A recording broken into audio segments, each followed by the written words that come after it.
Good morning po sa inyo lahat guys. Nandito si kaibigan Tatay Shuto, no? Sa lahat ng makapanood po sa aming video na may ipaabot sa inyo ngayon, nasa inyo lang po ang pagpapasya kung maniniwala po ba kayo dito sa nakita ng ating mga kaibigan. Sa lahat po ng mga tinatamaan po ng malakas na baha dahil sa bagyo, mayroon pong nakikita si kaibigan ngayon guys.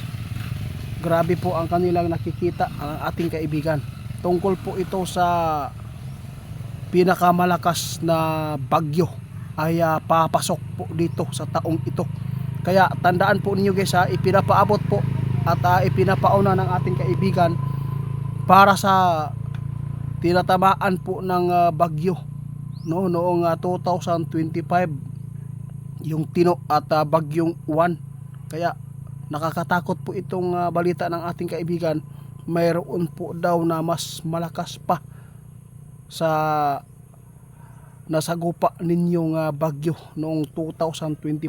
Kaya maghanda lagi tayo. Kung ano man po ang babala ng ating kaibigan ngayon, no, sa inyo, kayo na lang po bahala pasya kaibigan.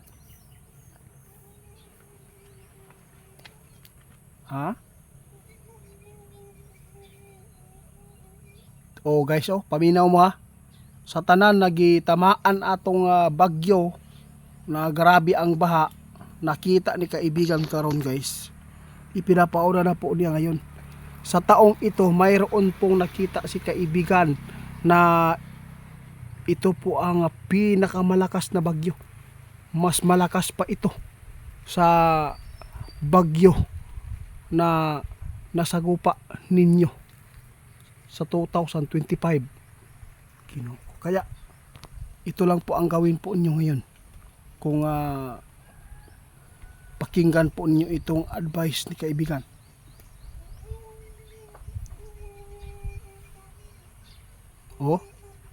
Naku po guys, tandaan nyo po ang sinabi ng ating kaibigan. Kami po ay nagpauna lang sa inyo ng babala dahil ito po ang nakita namin sa taong ito na mayroon pong bagyo na pinakamalakas. Kaya natatakot si kaibigan guys, baka po magkampante po ang mga tao doon sa lugar kung saan tinatamaan ng bagyo, no? Kailangan po mag ingat at maganda po gawin dyan.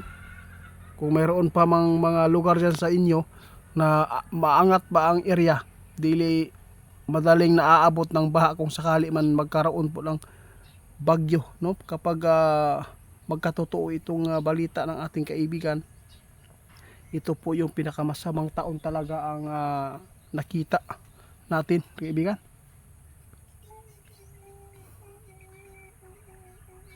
Tama si kaibigan guys, bawat taon ay magdoble talaga ang mga masasagupa ng mga tao dito sa mundo. Kaya ang babantayan po natin ngayon yung mga buwan na bear month, no?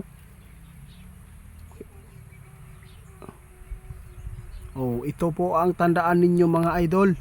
Kami bilang ako ang makakuha ng mga impormasyon sa ating kaibigan, kaya ako po din ang magpapaabot sa inyo para kung sakali man na mayroon po mga tao na bago, no, at saka kapag nakukuha nila itong ipinapaabot ng ating kaibigan ay makakatulong din ito.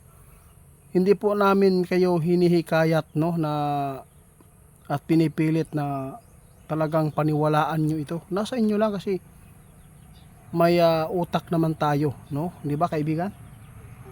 Ang sa amin lang, yung mga tao na mga bago, baka po makapagpasya sila at maniniwala, at least po ay ligtas po ang kanilang pamilya. Kitang kita po natin noong bumagyo guys, no, noong 2025, grabe, nasa bubong ang mga tao. Ayaw po ng ating kaibigan na maulit po muli ang nangyayari po doon sa lugar ninyo, di ba?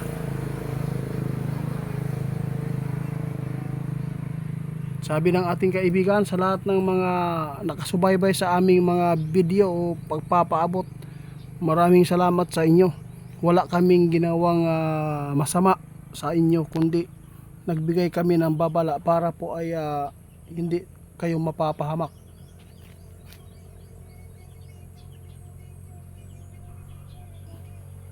ingon si kaibigan guys, no?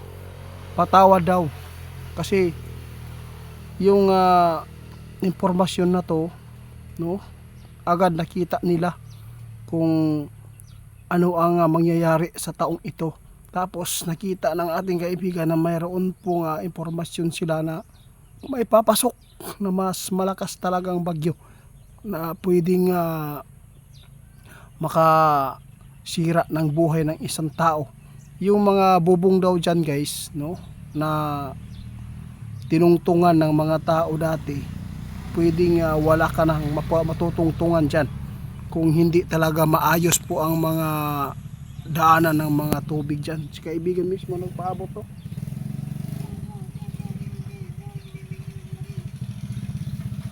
Maraming salamat kaibigan sa kabutihan po ninyo sa mga tao, kahit kayo po ay anong tawag dito, binabato kayo ng mga hindi magandang mga comment dito sa ating video, kaya nagpapatuloy pa rin kayo, no? Salamat po sa mga nagtitiwala sa mga kaibigan natin.